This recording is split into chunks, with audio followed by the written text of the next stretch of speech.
Welcome to the podcast. Today I have an awesome guest. Camrann, thanks for coming on. Yeah, you bet. We're going to talk some business.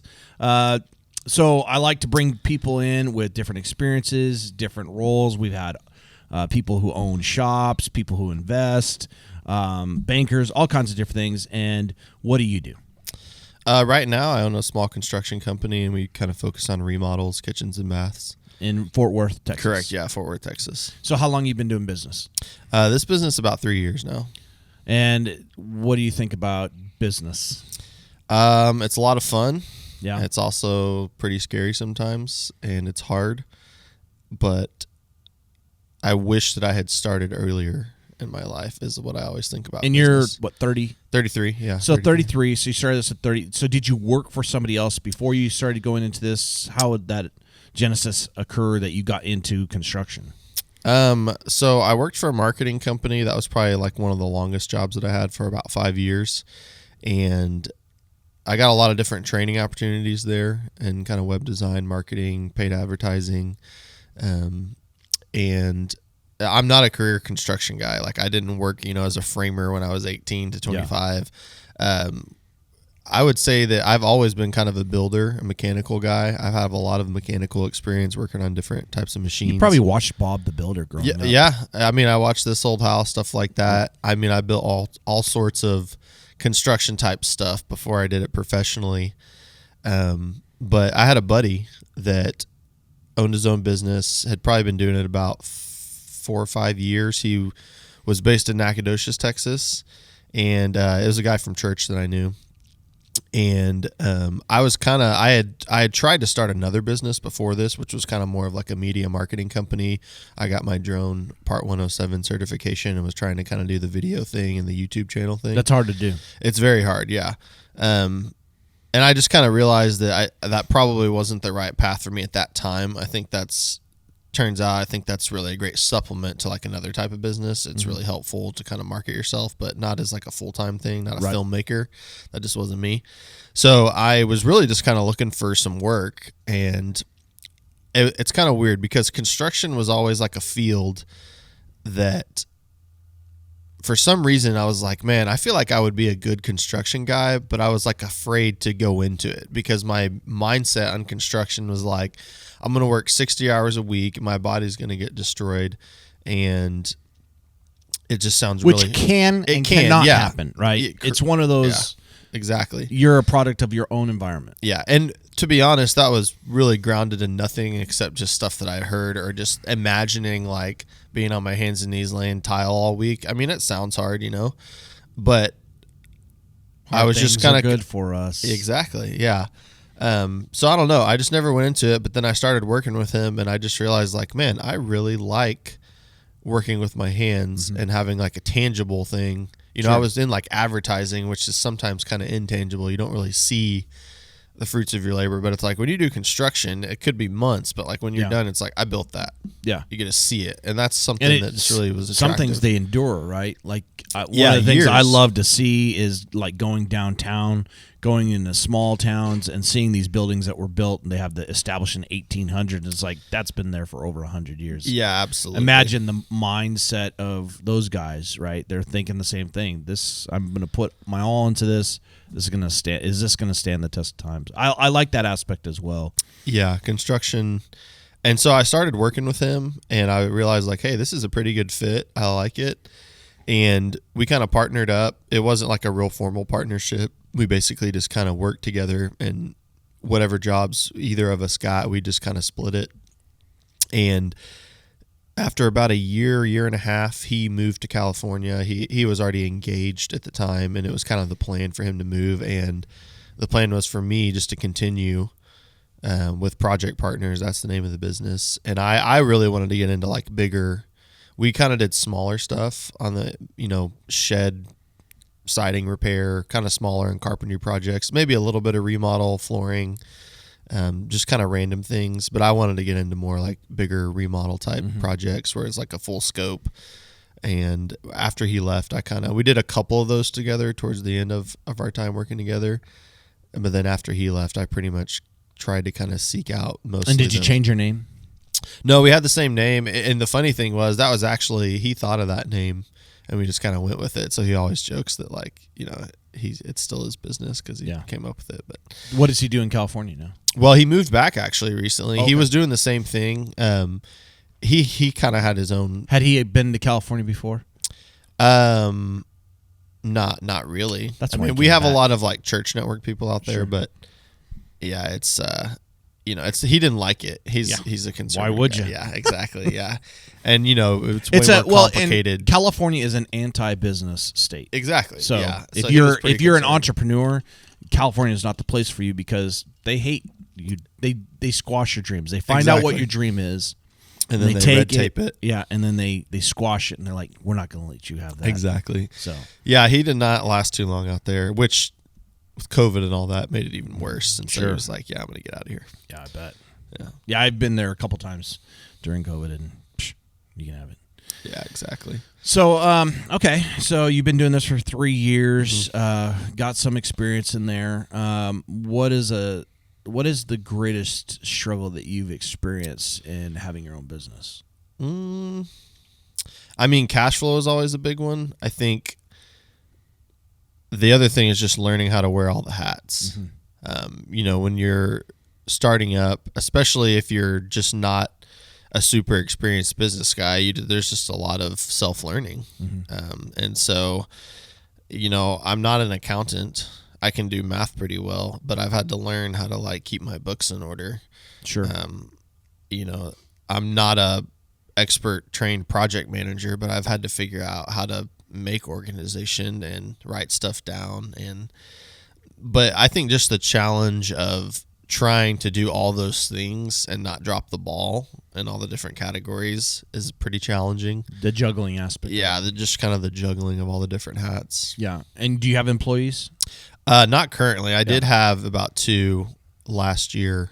Well, some of this year and then years before, but right now. And there's some challenges within that even. For sure, yeah. In some ways, it's kind of nice not having employees. I'm sure you know what I mean. Oh, absolutely, yeah. Less to worry about, but also just harder on me. But not currently right now. Well, you're It's trading one form of work for another. Correct, yeah. Yeah, now I just use either I do it myself a lot of times or I will subcontract whatever I need to be done. Yeah.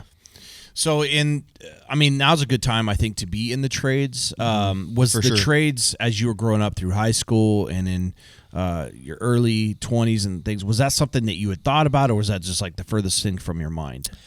I had definitely thought about it a lot. Like I mentioned, I think a lot of it was just culturally, the trades are kind of looked down upon, and I think For that's sure a they are, huge yeah. mistake. Yeah.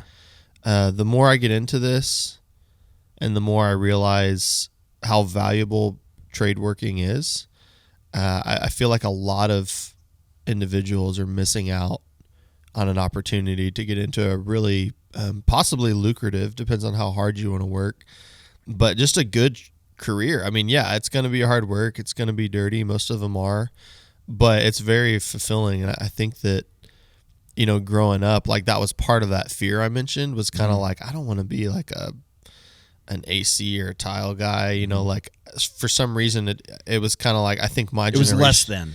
Yeah, my generation is like that's office the reality. job, People look, paid- people look at the trades it's a less than ideal. Like, oh, you couldn't do this, so then you now had to go just- do that. Yeah, And exactly. I've never looked at it that way. And a lot of people do, unfortunately. They look down on the trades, and there's a huge push for college, and then these students are graduating college, or maybe not even graduating, and they got 2 years of school with nothing to show for it.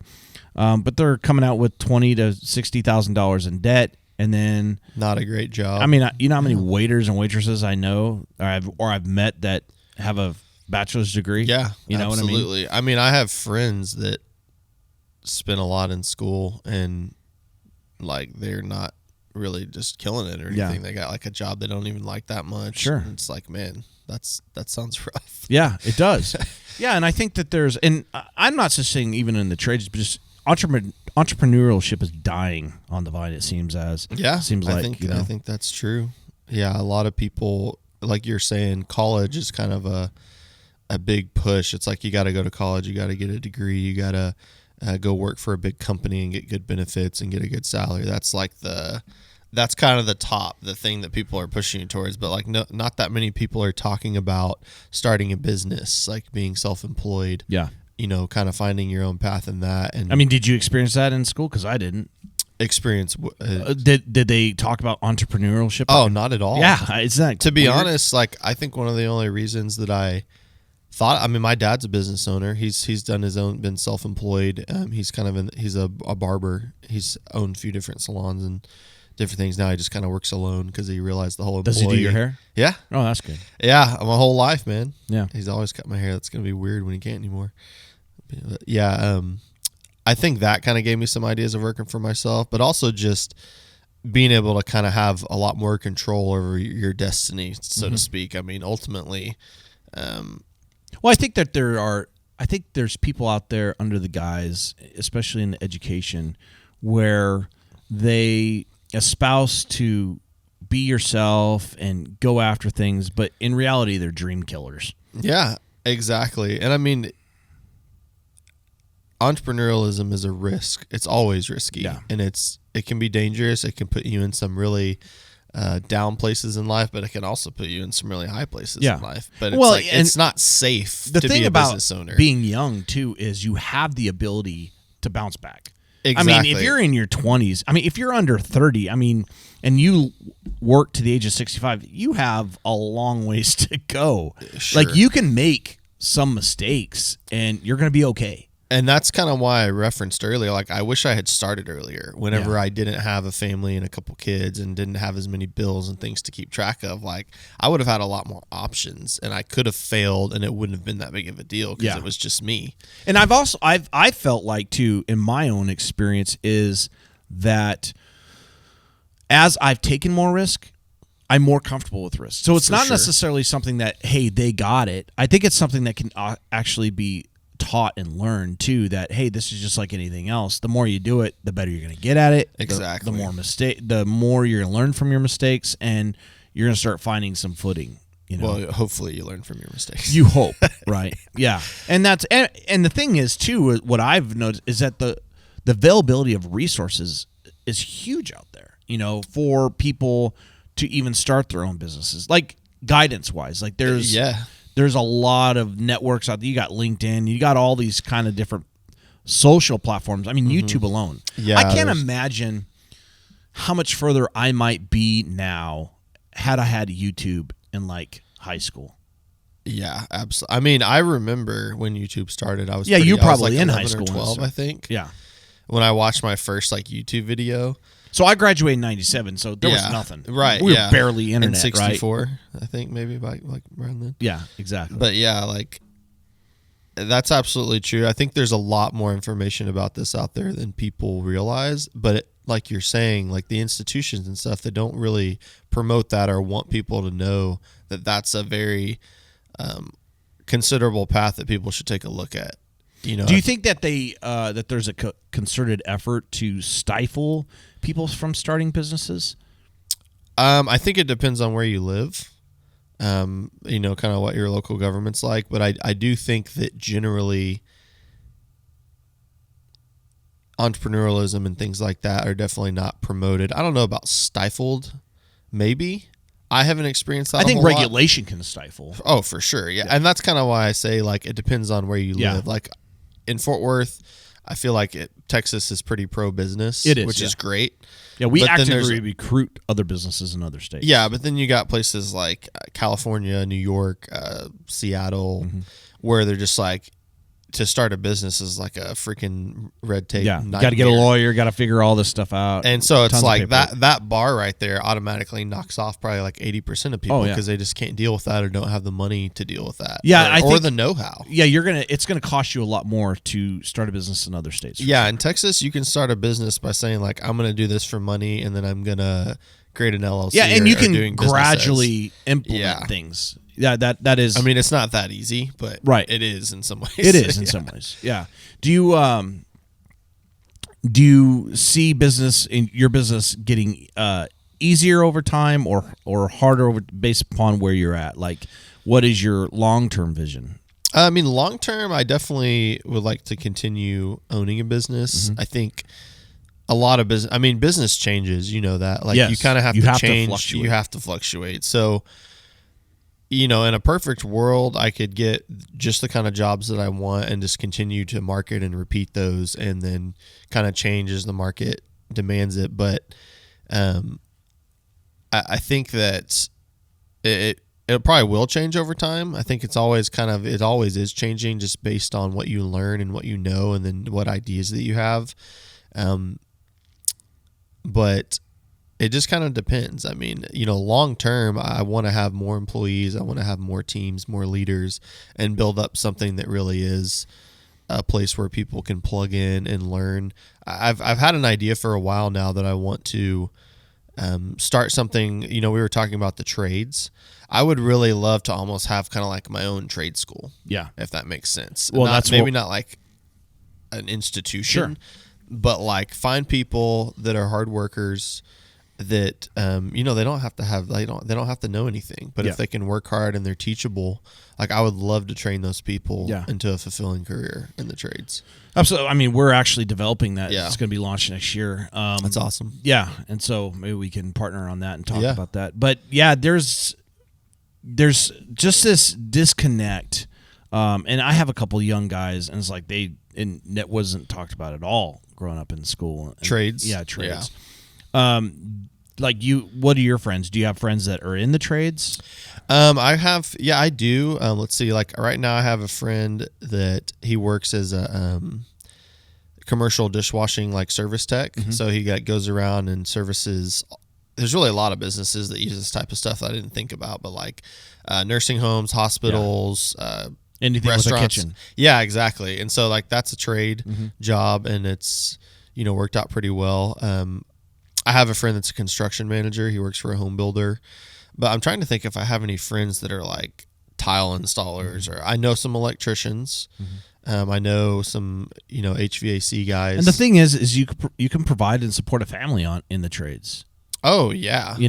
I don't think people realize like how well you can do as like an electrician if you work to master, or an HVAC guy, or even like a tile installer. If you know how to market yourself and you're high skill and you have high attention to detail. Well, I do think that through illegal immigration that there is a reduction in salary, so to speak. Yeah. For instance, but my shift on that has changed. My mindset on that has changed as well, because I grew up in Southern California, and I got into the trades right out of high school. Yeah. And I saw a progression of, as more illegal immigration came in, the wages were suppressed more and more. Yeah. Because it was cheaper labor. And I knew Hispanic guys. I was friends with them, and there could be 20. Oftentimes what happens is like you'll have like 20, 30 guys living in bunk beds sharing a place, and so their rent is like $100. So they don't have to make as much, right? Yeah, they're getting paid under the table. All this stuff. So there was a reduction in wages. And for a long time, I was like, this is ridiculous, right? But now I've shifted my idea on that. For one, I think that the whole border thing is a complete catastrophe. And I'm not opposed to bringing people in. I think we should. I just think that it should be done in the proper channels. And I don't think it necessarily we have to get all high labor. Sure, yeah. I think that we can get just labor, and that's fine. I think people, if I lived in Mexico, I would try to get to the U.S. Yeah. That would be my mindset. Yeah, absolutely. Right? So, but now my mindset shifted on that. It's like, well, if none of these kids in America are coming out of school wanting to do anything, and they like turn their nose up on hard work, let's bring in people who want to do the hard work then. Yeah, I mean, there would be a lot of stuff that has not been created if it wasn't for a lot of these guys that come up from, Mexico and work. Like there's some hard, like phenomenal artisans too, like in tile and mean, there's plenty of bad ones too, but that's with anything. Like that's with everything. Yeah. I think it's, even though that is definitely like an issue, and I think that's kind of creeping in, I think there's still a lot of work out there, and there's still a very blue ocean for people that want to get into trades right now. Like a lot of the Americans that have been in trades are getting old, and they're getting out of it just because either their body's beat up. I say that all the time. But there's about to be a big problem. There's about to be a big shortage of a lot of trades, and even though like you definitely have those people that will hire like the bottom dollar, lowest bid, right. cheap labor. And you don't want to work for those people. Exactly. Anyway. Like that's not my client. I figured that out pretty quickly. It's like, you price a job at what makes sense for you and your business. And if they say no, that's good. Yeah. Because like you don't want that job. You don't want every job. Like when I first started out, I was taking everything. Sure. You kind of have to. You kind of have to for the first 2-3 months, but you have to pivot quickly. Yeah. And you have to say, okay, I'm not doing that. I've raised my prices. And, I've gone, and I've tell my customers, I'm just honest, no, we've raised our prices. Sure. And they're like, well, and I've had some customers like, well, I can't afford that. And I'm like, okay, especially investors, because investors are like always looking for like the bottom dollar, right? And they have to do a little bit more legwork, but they're fine with that. And I'm fine with that too. We move on. Sure. Yeah. But you have to transition, right? You can't just stay in the same spot forever. Right. Yeah. And so what is your transition looking like in your business? Like, are there certain things that you're looking to implement over the next year that would make things more efficient, more areas to capitalize on? Mm-hmm. I know you and I were talking at lunch, and you were saying that like you don't market at all. It's everything's through word of mouth, which is awesome. But then, I had countered that, said, well, do you think that it's necessary to do a little bit just to get your name out there? It definitely is. And I mean, I guess I said I don't market at all. I do have a website. Okay. I do have like Instagram and Facebook. And since I do have do you post pictures of jobs? I haven't been lately. For a while I was pretty consistent. I would post things. I'd make videos. And did you find that you were getting jobs based on that consistency versus now? It's hard to say. I mean, most of my jobs still do come from word of mouth referral. However, I would say that the biggest amount of like internet type lead traffic I've gotten has been from my website and just appearing in the Google local or Google search results page, just because I know how to build a website to where when people, like if somebody types Carpenter Fort Worth, like I'm at the top. Right. And that's pretty, I would say probably over 1,000 So you're great with people. the SEO services and all that. I mean, I'm kind of like a little bit out of touch, a little dusty, but like a lot of that stuff kind of stays. It's transition. Yeah. Where let's get into that, because there's a lot of contractors. There's a lot of people in the trades, guys in the truck and have tools. And it's not that their skills aren't good. They're great at what they do, and they just find jobs here and there just to make a living. But they could actually capitalize and become a lot more efficient just even on some basic marketing skills. Oh, yeah. I mean, I had thought about starting a marketing company for trade construction guys. What made you decide not to do that? Or are you still thinking about doing that? I mean, I always, entrepreneur, you're always thinking of like all these different rabbit trails. Yeah, I'd like have 100 businesses if I could find 100 me's, right? I mean, from what I've seen, I don't think, you mentioned this and you said a lot of like trade or construction guys are kind of short-term sighted. Like they're looking at like, I'm on this job. What's my next job like in a week going to be? Like they're not thinking, am I going to have work for like a year? Am I gonna have some jobs in the holiday time when things get slow? They're just kind of picking up what they can as they live go. Paycheck to paycheck in just a different mindset. Exactly. Yeah. They're just kind of job to job. Yeah. And so if you come in and you're like, hey, you could pay me $500, I'll build you a website and I'll make sure you have some good pictures on there. I'll come by and take the pictures, whatever. Like that $500 could be like a week of, maybe not a week of pay, but like a good chunk of money, and they don't really realize like the long-term value of that. Exactly. They're thinking like, unless you can get me a $5,000 job for that amount of money or a couple of those in the next few months. Which you can't. You can't. Yeah, it just doesn't work like that. I mean, it could, but it's very unlikely. Yeah. So they don't see like the value, the long-term value. Mm-hmm. And so I just kind of thought that it would be difficult to get that level of trade worker to sign up for those services. I think you have to sell the idea, and that's hard to do. It's hard to sell the idea, especially like you said, there's a lot of contractors and trade guys who are in that retirement age. Yeah. I think here, even in Wichita Falls, I think I read that it's like over 65% or in the late 50s, early 60s. So in the next 10 years, you're going to have a huge, I think that there will be that vacuum will create people who go into that space, but then you're going to have a lot of unskilled going into that space, right? Yeah, and I think that one thing I've kind of noticed is that I feel like guys like myself that have had a lot of well-rounded experienced, they're like knows how to kind of do the whole project, are going to become very valuable, because those people are a lot harder to find that know how to do like everything. They're not just one trade.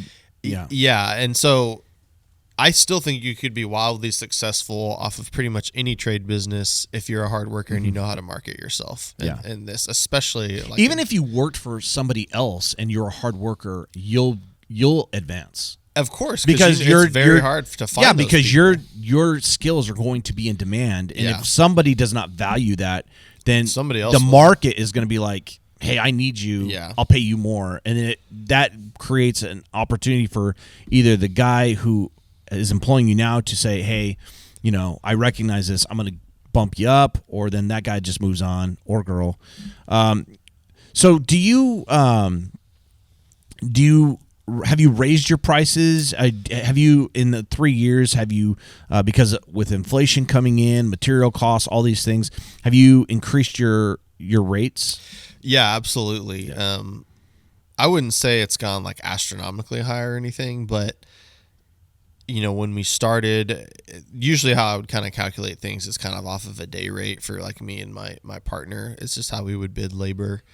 There's a lot of different ways you can do it, but I definitely charge more right now than I did 3 years ago. And I think a lot of that is just learning that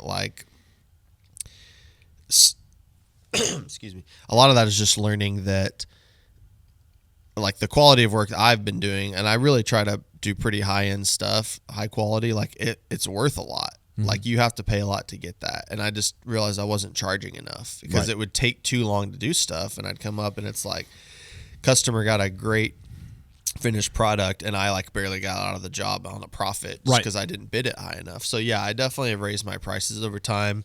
Some of that's just due to experience, and then some of that's just due to the quality of work that I've been trying to provide. Yeah, I think also that one of the things I've noticed is a couple things. As I've gotten bigger and hired more employees, expanded our services, honed our services as well, and raised prices. Like, you do lose people. You lose a certain clientele because they're always looking for that bottom dollar. Oh, yeah. And like I say, I tell people all this all the time, you can't be cheap and picky. No. It's one or the other, right? Yeah, absolutely. And every contractor knows that. And every person should know that. But so you can't be cheap and you can't be picky. But what is interesting in my space is as I have employees, I'm starting to offer insurance. And so there's this ideal out there in the world that, hey, you should be, everybody should be treated fairly. Your employees, you should provide this and this if you're a good employer. It's like, okay, I want to do that. That costs money. Yeah. That's why you're being charged this. But then when you show that to them, they're like, well, that's awfully expensive. And there's this disconnect in the mindset of a customer that on one hand, they want employees to be treated fairly, but they don't understand the cost of that to occur. Yeah, absolutely. I think that's really true. Especially the more overhead you have, the more you have to charge. Yeah. That's why you see like these. Well, your margins, it's the Walmart analogy, right? You're doing volume and your profit margins are thinner. Yeah, absolutely. It's real easy, and I mean, I do this myself. Like when I get a bill and I look at it, it's hard not to feel like that money goes all to this guy that's my connection. They're like, oh, Jeremy's going to get $5,000 for this? Like, that seems kind of high. He's only been here like twice and like did an estimate for me. But hold on. If you can get me jobs that I get $5,000 and I can get an estimate, give you an estimate, just let me know. I don't know, man. That's kind of I'll do that for business plan I have. Yeah. I'm not sure I'm ready to let that out. I could multiply the heck out of that. No, I mean, the cost of doing business is a lot, especially if you have employees. And like, you mentioned benefits. Like when you start adding stuff like that, like if you're not charging enough, like you'll go out of business in a week. Yeah. I mean, you just can't operate. And, sometimes people understand that, sometimes they don't. But well, it's just interesting to me that from the customer's perspective, like they don't make the connection. I think that's how it is in our world a lot, is like people don't. they don't ask the right questions to get the right answers. Like they just throw comments and throw ideologies out there. It's like, okay, let's back up and go to the genesis of this idea and how you got to this, because there's a lack of reality there. Yeah. Like you can't be a social justice warrior and say, hey, fair wage and all this, and then not expect in the return that, well, to pay market prices. Yeah, exactly. It's just not going to happen. Yeah. And there's a lot of independent contractors out there who have no insurance, right? They're doing a very well, it's not the most dangerous job, but they're doing a dangerous job because they're using power tools. They're always on ladders and all these things. If it's got plumbing, it can be dangerous, or electrical. Sure. Or anything with a saw, right? Or a power tool. Yeah. Or a ladder. Yeah. I mean, I just watched a video in one of the OSHA classes I had to take for just recertification and things like that. And ladder accidents happen mostly on a high percentage of people who are experienced on ladders because they get over comfortable with them. Yeah, and then they just make a mistake or something happens. Yeah, it's pretty easy. Accident. So it's interesting. So are you you mentioned going into getting more employees and getting bigger. Do you have a strategy? And when you look at this, do you write out a strategy? Do you just have something in your mind? Do you consult with people to have a strategy? What is your implementation in that? I mean, I'm a big verbal processor, so sometimes I'll talk to people, but I don't have a lot of buddies to talk through stuff like that with. But and honestly, I probably should write a lot more stuff down because I feel like I would have a lot easier time remembering. Mm-hmm. But I think just kind of looking at the strategy to get to where I want to be in 5 years is I'm really going to have to kind of narrow down something specific and then just aggressively market that and focus on that niche. Yeah. That's a hard thing to do. It is, yeah. And sometimes, just the way construction is or just self-employment is, you kind of have to take what you can get sometimes. Like if you can't get a bathroom remodel, which is really all you want to do, but you have a garage project that comes up and they're like, hey, we want to do a little remodel and you don't have any other work, you got to do a garage remodel or you can just not eat and not pay your bills. Sure. So it's a pretty easy decision. But I do think that there's a lot of value in repeatable processes and systems. And so if you can kind of get to a point. Well, it's scalable. Scalable, yeah. You can scale it and you get better at it over time. And you can really just, when you can become an expert in something, a lot of things just go better. You make less mistakes. Your bids are tighter. When you estimate things, you're just right more often. It's just when you do custom stuff or different things every time, it's just really hard to get good at that because you're always kind of being spread in a different direction, and it just makes you make errors. What concerns you the most? What keeps you up at night in owning a business? I would say just because you're the sole breadwinner of your family. Sure, yeah. And so you got a wife, got a couple kids. I mean, as a person, there's pressure there, right? Yeah, there's a lot of pressure. And, like you were saying earlier, when you take risks and you come out in the end, you may be a little battered and bruised, but you realize you're still okay and you can kind of build back up and take another one. It gets a little less scary. And in some ways, you kind of look forward to the challenge. Mm-hmm. But as far as what keeps me up at night, I think that just running out of work, not having a job, is one thing. Just because. Wait till you get more employees, then that pressure really. Yeah, and that's kind of what because then you have other families depending. I was joking about earlier is the guy that some of the guys that have worked for me. One of them worked for me for probably about 1.5 years or 2, which was really helpful, and he was a hard worker, but.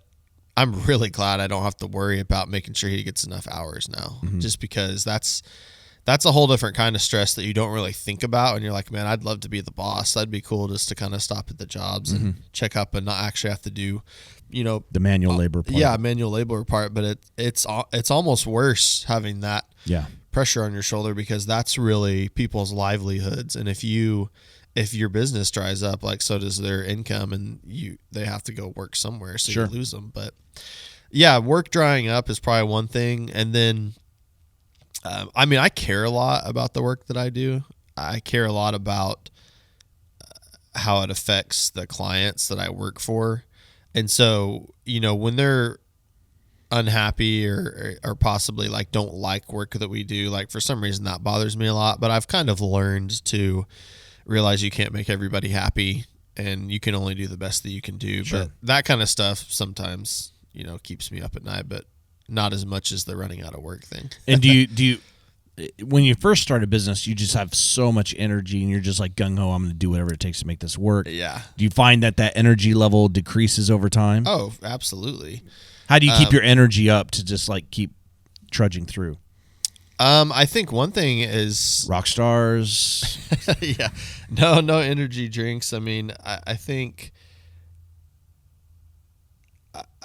learning is a big thing. I think listening to material that is helping you to kind of like think on the positive of like growth and building like your skill mindset is really helpful. I know that whenever I spend more time like worrying or thinking about business versus trying to like learn and get better at it, I'm like more scared, if that makes sense. Yeah. So like when I'm listening to a lot of podcasts and listening or reading a book, hearing other people's struggles is encouraging because it's like, all right, Exactly. I'm not alone out there. Yeah, when you hear this thing, it's like, okay, so there's lots of other people that are going through this. They're still making it. They're still making it work. Sometimes you learn things that prevent you from getting into a lot of trouble just by, I think, being willing to learn is one way that you can really help keep your mindset positive. As far as the energy thing, I think a lot of people, when they start something, it's like exciting, it's new, it's fresh, and then it just turns into work, But I think that's really where the rubber kind of meets them. It's so funny you say that. I mean, I laugh because it's like, it's such a simple say, but it's so true. Yeah, it's like everything's fun when you first started. Everything is. Yeah, and it's like, I remember when I first started construction, like I was genuinely like excited. Yeah, to start the day, like I'm going to conquer the world. I would like think about it the night before and think about how I was going to cut all this stuff and like how I was going to build it. But now it's kind of like, I got to cut I all almost this kind of stuff. get a little anxiety the night before, like, I got to go get 100 2x4s and like load those in my truck. Like, or if it's a fence, like it's going to be 100 tomorrow. And, I got to carry all those materials. But there's no job out there that's not like that. I'm sure you've learned that. Any job you ever have. Well, I haven't run across it if it is. Yeah, if there's a job out there that's constantly exciting and never turns into work, I would love to do that. But. Well, I follow Cleared Hot podcast with Andy Stumpf, and he's a former Navy SEAL. Mm-hmm. And he did... he trained skydiving and stuff like that. Nice. And he was one of the first, like, once he had some records for base jumping and for the wingsuits. Oh, okay. So, and he was saying he has like over 3,500 or something ridiculous jumps of an airplane. And he's like, it becomes a job. Oh, absolutely. Like, here's a guy who's jumping out of airplanes for a job, and what a blast, right? And he's like, it becomes less of a blast. Yeah, I mean, I think that just from the perspective of like, self-development, I think you really have to learn as a man or just anybody that you have to be able to push through hard things to get good results. Yeah. That's just a fact. If you don't want to do hard things, you're not going to be successful. That's just all there is to it. Such a great. If you think that you can that should be your quote. Have a job that is always fun and fulfilling, you're lying to yourself. It's just not reality. Like, it's not. It's just the way it goes. God didn't set life up to be easy. Right. And business is not easy, but there's always kind of little sprinkles and little tidbits of joy and encouragement along the way. It's not always pain and suffering and hardship. It's, some of those things can look different for other people, but like for me, it's like, you have an 8-month project. It's really stressful. Like when you finish that and you're free to move on to the next one, like that's an accomplishing feeling. Yeah. You look at all the time you put in and, the clients love it. Or it's like, well, I worked my guts out last week, but I'm taking Monday off because I'm the boss and I can. I'm going to go to the zoo with my family. That's and awesome. It's like all my friends are at work. Yeah. And I'm at the zoo with my family. That's when you're like, okay. Like this is the reward for the hard work and sacrifice. And you have to do that. You have to. You have to make time to do that. And a lot of people, and I've met business owners on the other end where like they take no time off ever. Yeah. And it's like not a good recipe. you're gonna get burnt out and you're gonna start Then you start avoiding your work. You start making mistakes. You start getting resentful. Yeah. And then that resentment shows to your customers. You're like, yeah, you have no idea. Yeah, exactly. And I think you definitely have to take time to rest and recharge. But you work way more than you rest. Yeah, that's just the reality. That is the reality. You got to. But yeah, you really have to do. You really have to be willing to push through hard things. Even if you're not an entrepreneur, it's every job I've ever had, it always turns out that like after a certain amount of time, or there's just tasks about it you hate, and you just got to, put your nose to the stone and grind it out and just get it over with and move on. So you mentioned your dad was an entrepreneur. Yeah. I mean, he didn't, well, you said he did a couple shops, so he did have employees at one time. Yeah.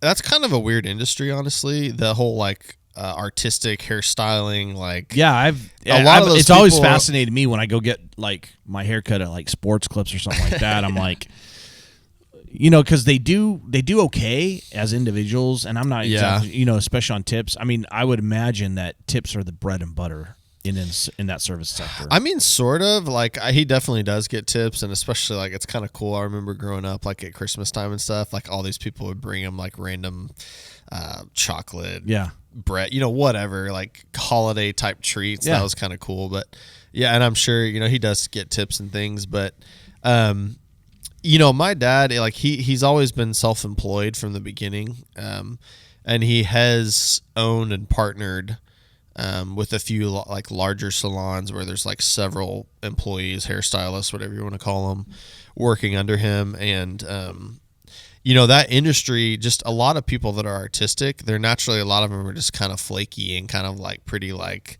they move around a lot. And so it's hard to like keep a business like that, like stable. So I think that's part of the reason he kind of got out of like doing the bigger shop thing. But does he just have his own shop? Yeah. now? Like right now he works alone, and he has for a while. He's just keeping it simple. Now, I don't know if his dream or vision, I think it may have been to kind of build it up to where he could just manage and not actually have to do. You ever talk to him about it? A little bit, but I think that just kind of some of those things that came up and just managing those different like larger businesses and dealing with the people, he just kind of realized for himself, like, I'd rather just work alone, and I'm okay with. I mean, I don't know what it is. I think that would. I mean, there's recession-proof businesses. I mean, everybody's always going to get their hair cut. Yeah, I mean, he picked a great field to never run out of work. Now, and not just he had that, to build his clients up, but once you do that, like he's had some of the same clients for forever. Well, and not just that, but it's like getting a haircut is not going. I don't care what income bracket you're in. You're not pricing yourself out of anything. No, and I think he was pretty wise to pick something like that. It's kind of like also a medical field. People are always going to be getting hurt and getting older and needing help. Well, there's buildings that are always going to be needing work. Yeah, exactly. I think just construction the pull, is, Yeah, I think construction, especially like remodel and repair work, new construction fluctuates way more. Yeah, kind of more with the economy, but I new construction. We don't do it, but I mean. Yeah, it would be. I did it when I worked for other people, and it's a feast or famine. Yeah, and he makes good money, like, and especially as you grow your skill and craft over time, like you can charge a lot, and if people don't want to pay it, they're probably not your client. He has plenty of clients. So, but I do think that he do women and women and men. Yeah, I do think that he probably wishes sometimes that he didn't have, like, in his business, like we've talked about this, like. If you create a job or like self-employed, like solo, like once you stop working, you're done. Right. But like I don't know if he ever had the vision to create like a big salon network and sell it. You know what I mean? Like, I just don't know if that was ever his vision. I've never really talked about it, to be honest, but I don't think so from what we have talked about.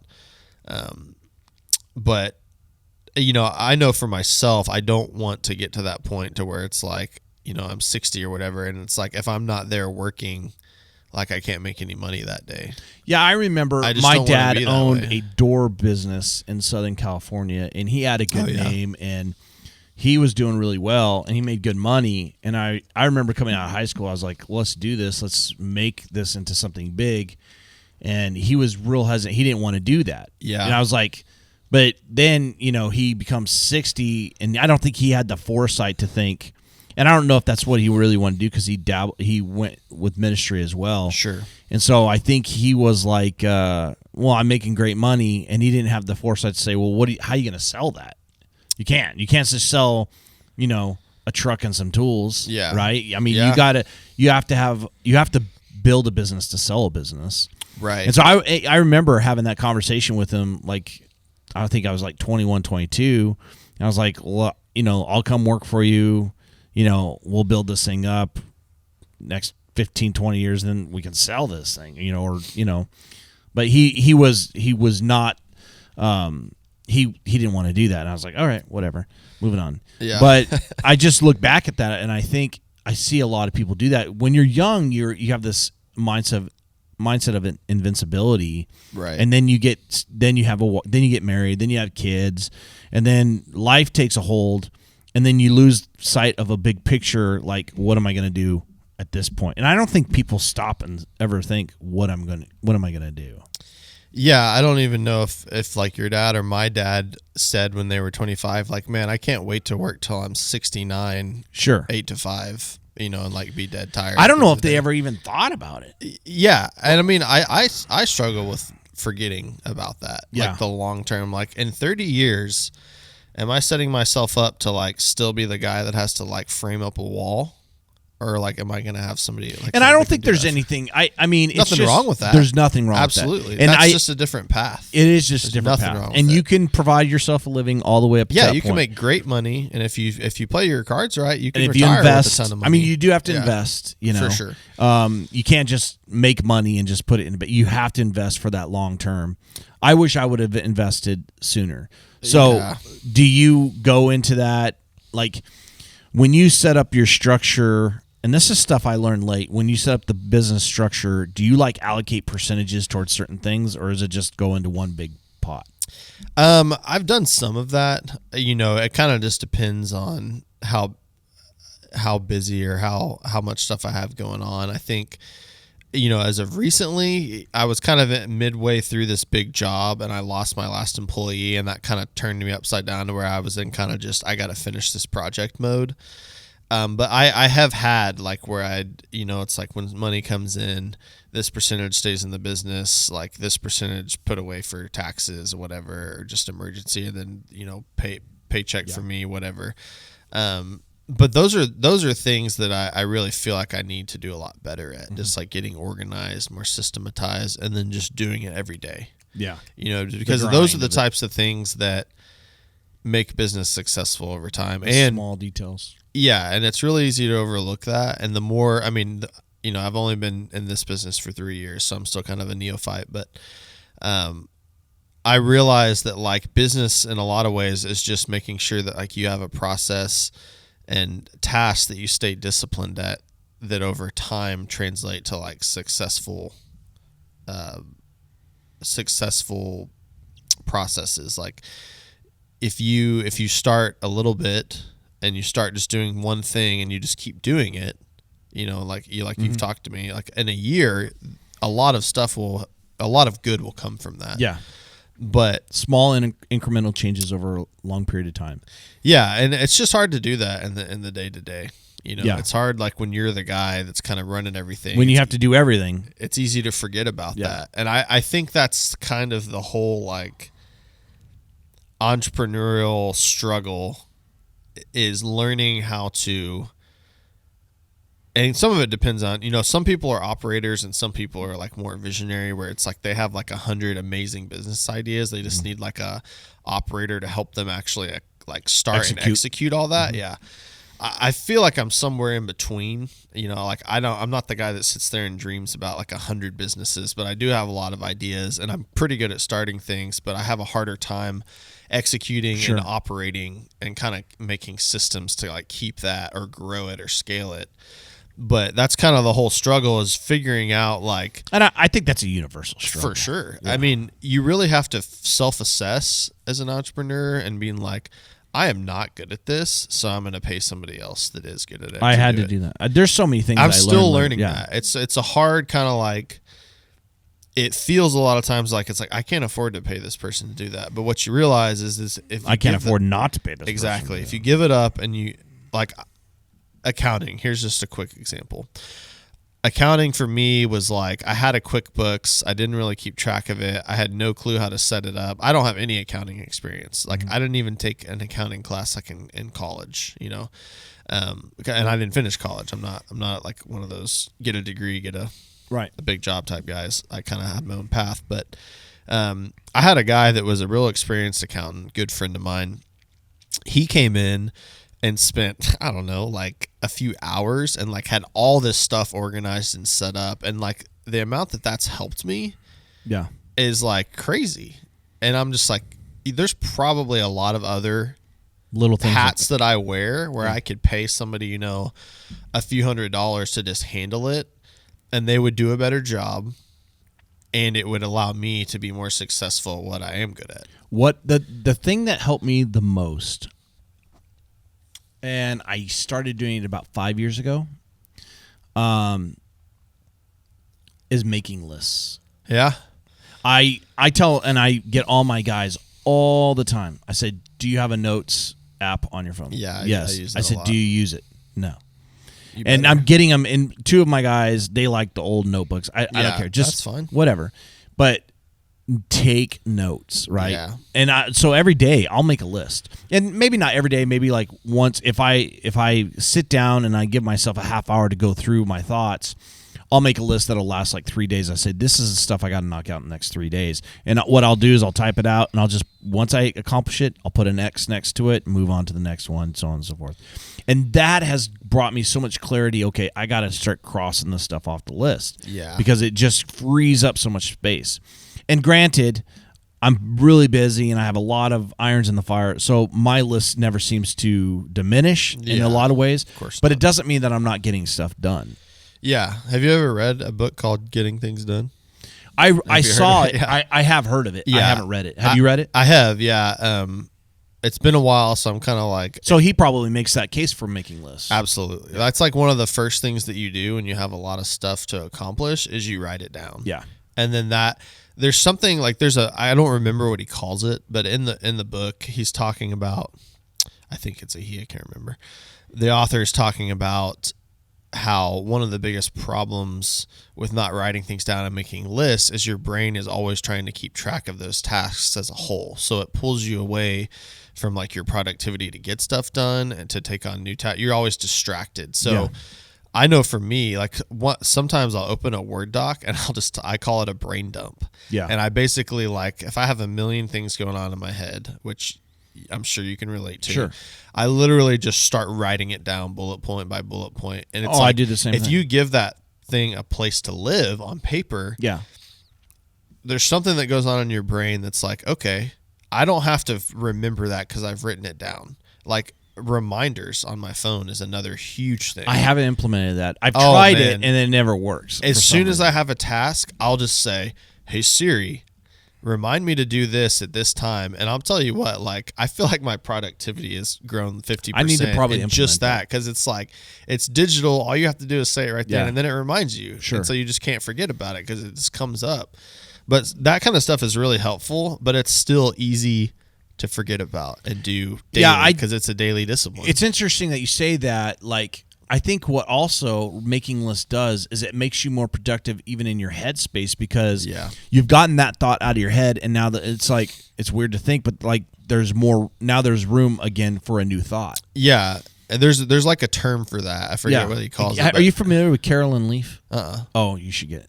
She's get into that. Oh yeah, she's amazing. But the I have 600 notes right now, and so like I'll go through. Wow. I use it for everything. Like, sure, yeah. I do it for estimates. I can attach pictures of the estimates.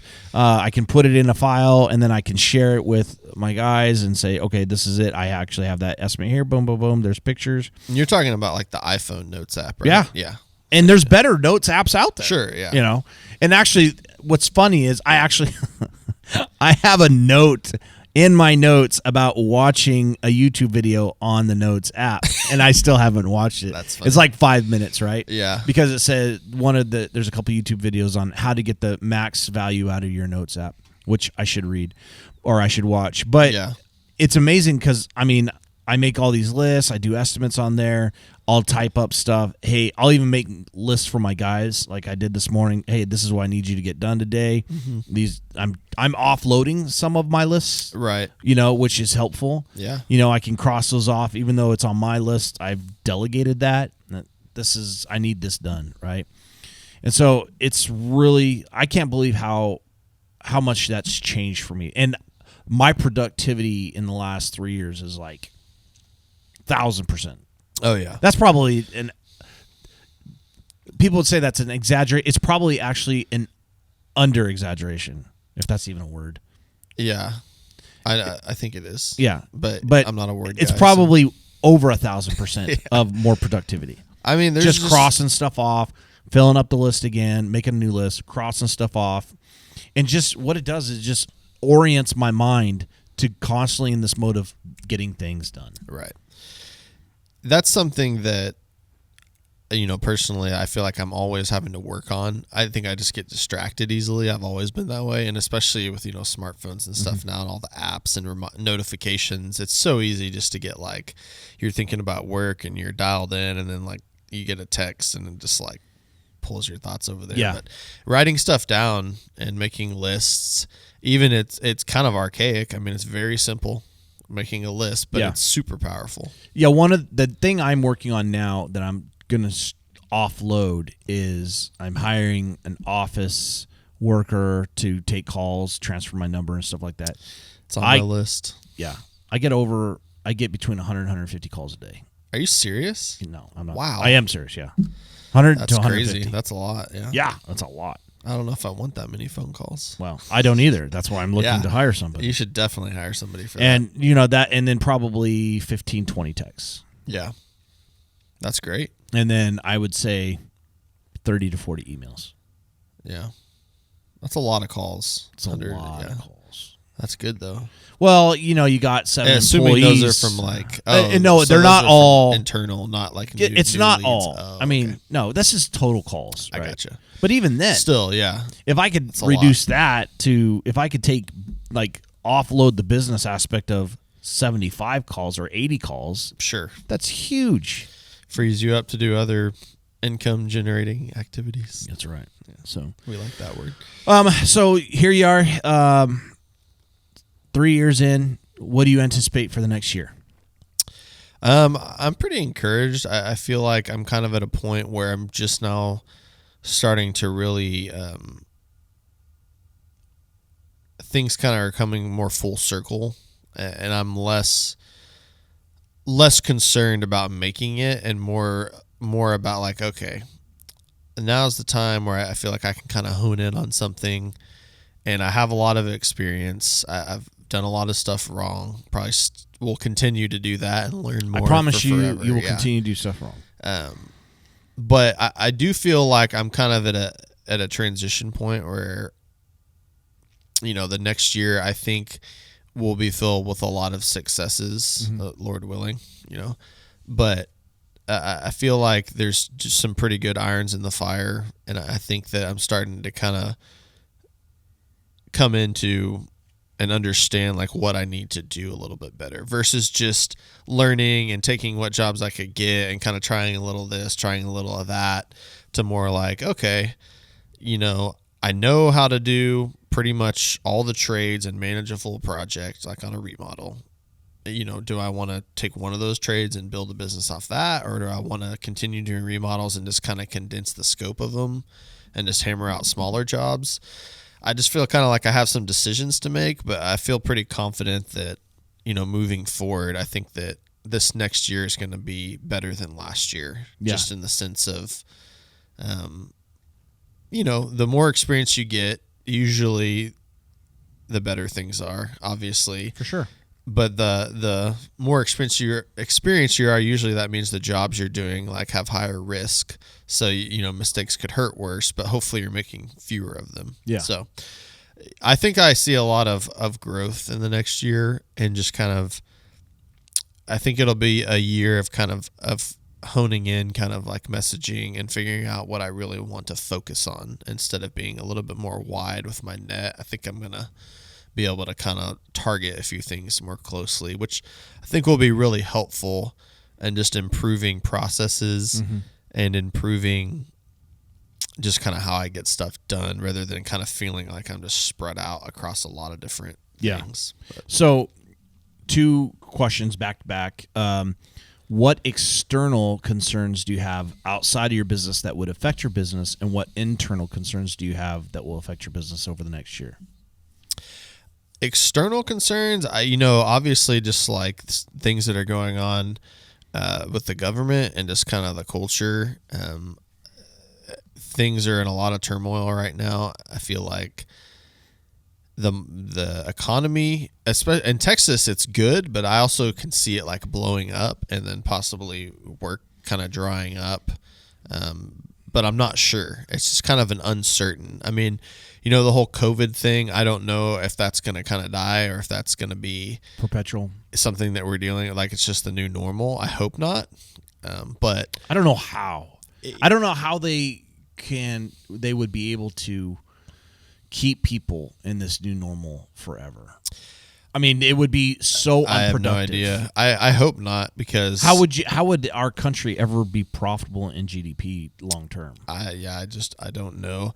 I think that's some of the externals are just kind of unknown, but that whole like realm of like what's going on in the world, the pandemic, which we won't get into that, but I kind of think it's ridiculous anyways. But other external things, just what is the market going to want, or is the thing I choose to focus in on, like, is there going to be a lot of demand for that? Hopefully I make the right call there. Might not, might have to pivot. We'll see.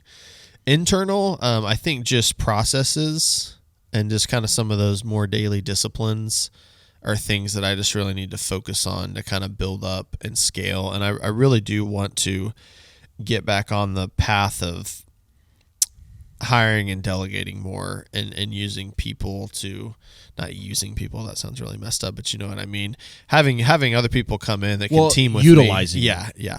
Utilizing their skills and abilities in order to make something great. I mean, it's just, you can't do business alone. Yeah. That's just a reality. You got to have a team. You can't with a vision long term. Sure. Yeah.